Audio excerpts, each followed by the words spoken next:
Julie Daniluk is here. She is the co-host of Healthy Gourmet and the author of Meals That Heal Inflammation, Embrace Healthy Living and Eliminate Pain, one meal at a time. And this book is just doing fantastic. I'm so excited. It was #1 on Amazon cookbooks yesterday. Why do you think it's going through the roof? Well, I think it's doing well because it's got a scientific, meaty, wonderful description of why we have inflammation and then how to heal it with food. And then the back of the book is 120 recipes that are also really delicious. Because a lot of people think healthy food means you have to sacrifice. And I'm saying, no, we can have it all. We can have delicious food that heals. Are there magic bullets in this book? Not necessarily magic bullets, but magic food. No, but you know, if I got a bursitis thing, and then can I take like I've had amazing feedback from my clients that have been on this diet. I think you need to give it at least 8 to 10 weeks to notice a real shift in inflammation. But we can reduce like all the different forms of inflammation through the foods that we eat. What are some of the main ones? Does this impact everybody? Because when I look at that immediately, I kind of think arthritis, but no, there's like Sure. So any itis, arthritis, bursitis, cystitis, diverticulitis, gastritis, I could make a rap about it. But then also heart disease, diabetes, Alzheimer's, the link behind them all is inflammation. So really, if we want to address chronic health conditions before they start or while they're beginning, it's really important to do it with food. It really is powerful medicine.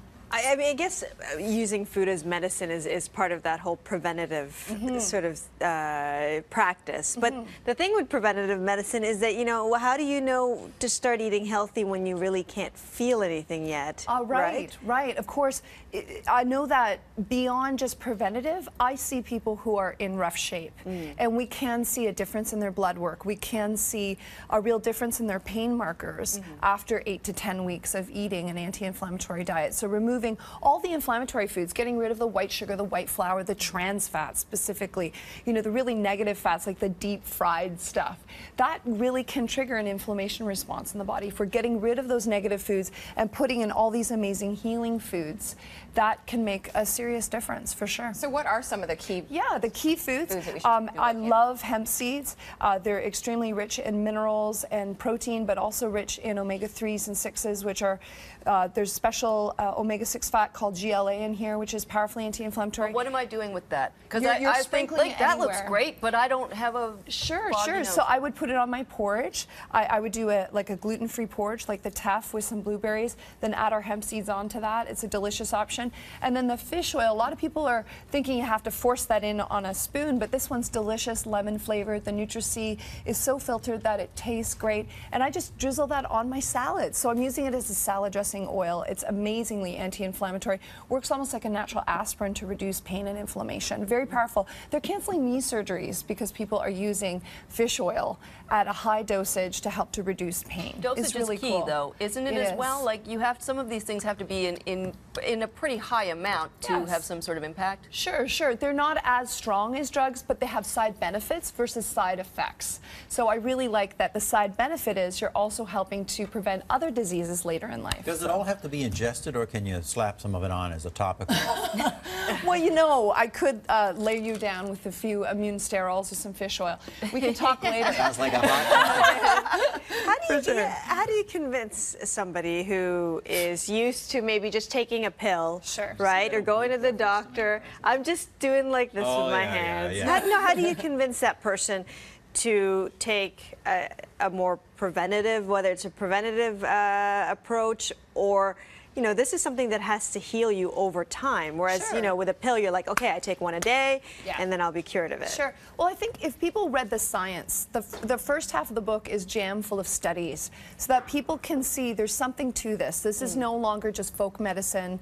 We've backed it up with 15 pages of references, and they're peer-reviewed, serious studies, so that people can feel confident it works. Because I think once we feel like, okay, I can wrap my head around this, there's reasons why I would do this, they're willing to make a change. I'm hoping. I see an apple sitting there. Is the apple a day? Yes, apple a day. Old saying, yes. Still. This contains 7 milligrams of calcium diglucarate, which powerfully cleanses the liver. And if we cleanse the liver, we balance our hormones. And hormonal imbalance is a serious cause of inflammation. But it has to be organic, right? Absolutely. This is an organic ambrosia apple from BC, absolutely delicious. And it is important that we go with organic because apples are heavily sprayed. So it is a good idea to have organic. And the mushrooms, only recently have I realized realized or started reading things about how incredibly healthy some varieties are. Yes, the shiitake mushroom is an amazing variety that's been heavily studied, rich in beta-glucans that balance the immune system. And just like the plant sterols, if we balance our immune system, then we can really bring under control the allergic responses that are causing autoimmune disorders. So it's really helpful. Are there certain foods that we should actually avoid if inflammation is an issue? Yes, definitely cut out white sugar and white flour as your absolute top one. And then do a little detective work to see if you have any food allergies. If you're allergic to dairy, it becomes an irritant. Some people are sensitive to a toxin within potatoes called solanine. Have you ever seen a green potato? And that is really dangerous. That's when the solanine has gone very, very high. And solanine can cause swelling in the joints if you're sensitive to it.